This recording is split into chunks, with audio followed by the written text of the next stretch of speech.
Screen हमारा visible हो गया आप लोगों को? यस सर, स्क्रीन जूम कर दी। कल जॉन ड्राइडन का जो हम लोगों ने हिस्टोरिकल बैकग्राउंड पढ़ा था, उससे रिलेटेड कुछ एमसीक्यूज आप लोगों के सामने हैं। माइक जो है ऑन कर सकते हैं अगर आपके यहाँ वातावरण इन्वायरमेंट में सही बैठे। और हम तो ये कहेंगे कि जब भी पढ़ने बैठे तो थोड़ा 1 घंटे का समय अपने अच्छे जीवन के लिए निकाल लीजिए।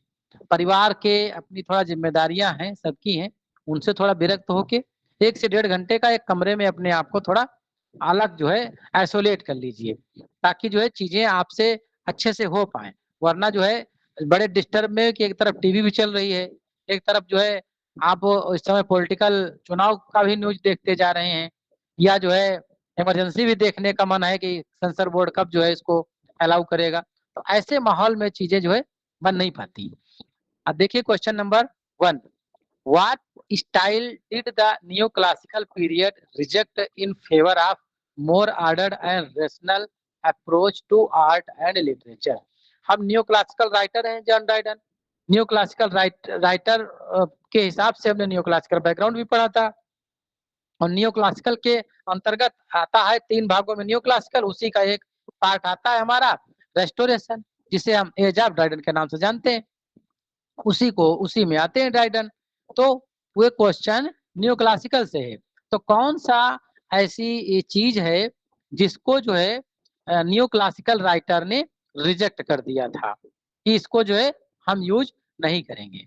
आंसर यदि पता है तो बता दें जी। बढ़े आगे। पैरक। पैरक कीज क्या है? देखो हमने एमसीक्यूज बनाया, एमसीक्यूज के साथ साथ में इसका उत्तर दिया, और उत्तर के साथ साथ में आपको जो है इसका एक्सप्लेनेशन भी दिया है कि आखिर जो है बैरक क्यों रिजेक्ट कर दिया था। क्योंकि ये न्यू क्लासिकल का मतलब ये ओल्ड क्लासिक जो है ग्रीक और रोम के लिटरेचर को डिपिक्ट करना चाहते थे, और बैरक जो है ऑर्नामेंटल होता था ये, तो इसलिए इसको जो है इन्होंने रिजेक्ट कर दिया। अगला क्वेश्चन आपके सामने है, what time of frame does the new classical period? कौन सा पीरियड है इसमें? न्यू क्लासिकल का क्या होगा, कौन सा आंसर होगा? Sir 1660 to 1798। C. C option C होना अप्रोप्रिएट चाहिए। है, बहुत सही। Which period marks the beginning of the new classical period?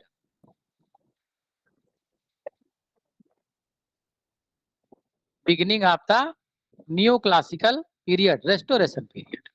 क्या होगा? Restoration period. हाँ, restoration period. Who was the monarch during the restoration 1660? कौन थे? Charles second. कौन थे? Charles second.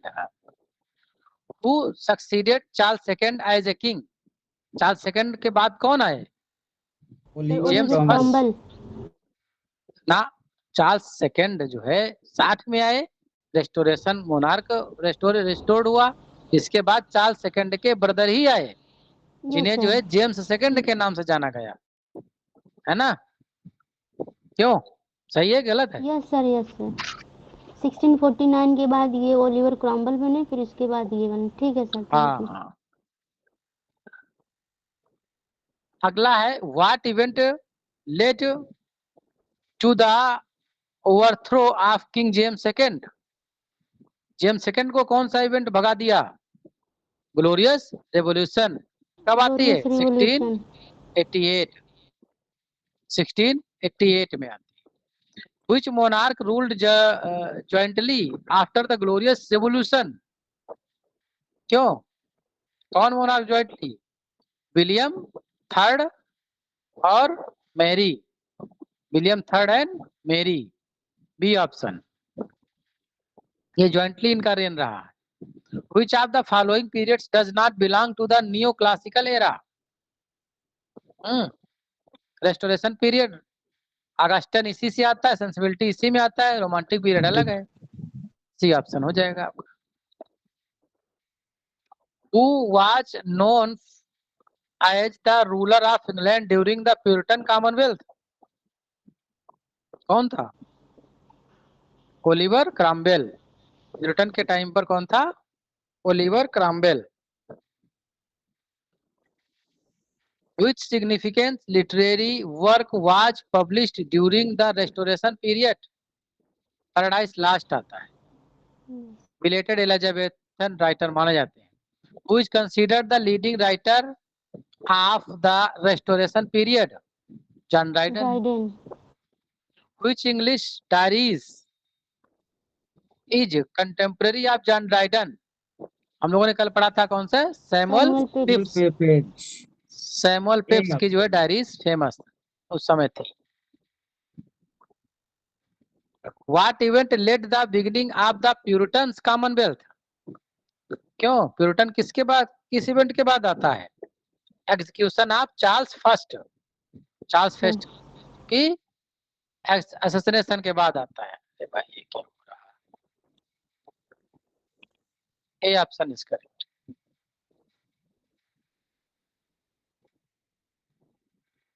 Which event 1665 caused widespread death disrupt in London? Great plague. Year ध्यान रखिएगा 1665 great plague. सही। What destroyed much of medieval London in 1666? Great fire. इसने बर्बाद कर दिया था लंदन। ग्रेट फायर कब आता है? 1666। Who is the author of the Pilgrim Progress? बहुत अच्छे से जानते हो। जॉन बनियान। सर जॉन बनियन। सही बात। जॉन बनियान।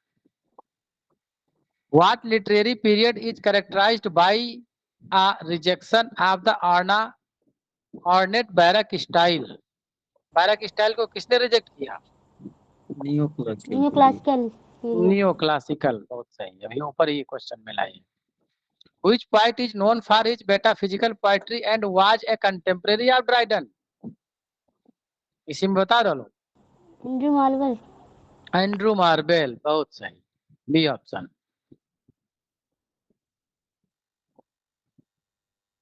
Which monarch reign marked the beginning of the restoration? Charles II. Charles second.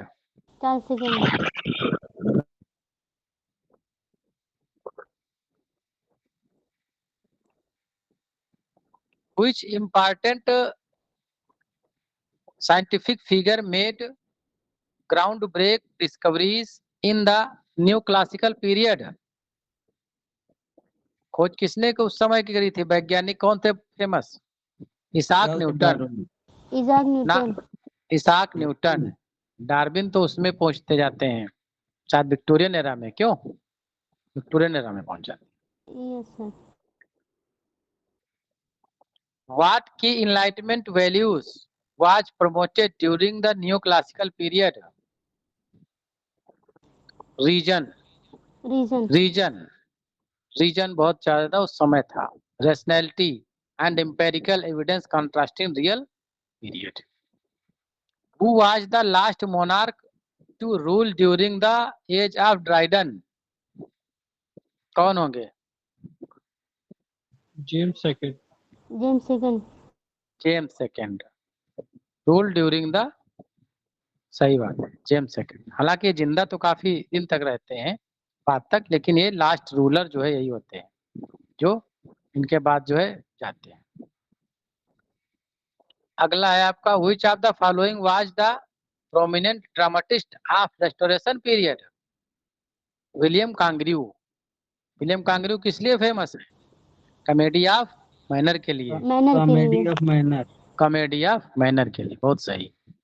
Which of the following was not a contemporary of John Dryden? John Dryden की कंटेम्परेरी कौन नहीं है इसमें? William Wordsworth. ये romantic period के हैं, बाकी सारे के सारे हैं। What was the purpose of new classical period? Renewed interest in classical learning. क्या हो जाएगा? To emphasize order, region and harmony. अभी पढ़ा है ऊपर हम लोगों ने। रीजन इसमें होता। C option. तो ये 25 क्वेश्चंस थे। ये बहुत ही इंपॉर्टेंट क्वेश्चन है। इससे आपकी हिस्ट्री भी तैयार हो रही है और जॉन ड्राइडन से कंटेम्परेरी राइटर और कंटेम्परेरी वर्क जो पूछे जा सकते हैं जीआईसी में या पीजीटी में, तो वो सारे के सारे क्वेश्चन आप यहाँ से कवर कर रहे हो। आई थिंक जॉन ड्राइडन की वर्क्स और उनकी बायोग्राफी को छोड़ करके जो भी क्वेश्चन यहाँ पे पूछे जा सकते हैं उनके हिस्टोरिक बैकग्राउंड से 99% इससे ज्यादा पूछे जाने की उम्मीद कम है। और अगर पूछे भी जाते हैं इससे अलग हट करके तो इतनी चीजें अगर आपको आती हैं तो फिर आप कहीं ना कहीं एलिमिनेट करके क्वेश्चन के आंसर तक के पहुंच जाओगे। Am I right? जी यस सर, यस। तो आज का सेशन हमारा यहीं तक। कल से जो है हम जॉन ड्राइडन की बायोग्राफी को पढ़ेंगे। ठीक है, मिलते हैं कल एज यूजुअल। ओके बाकी सर, कोई थैंक सुझाव यू उझाव सर। हो आप लोगों का देना चाहते हो तो दे सकते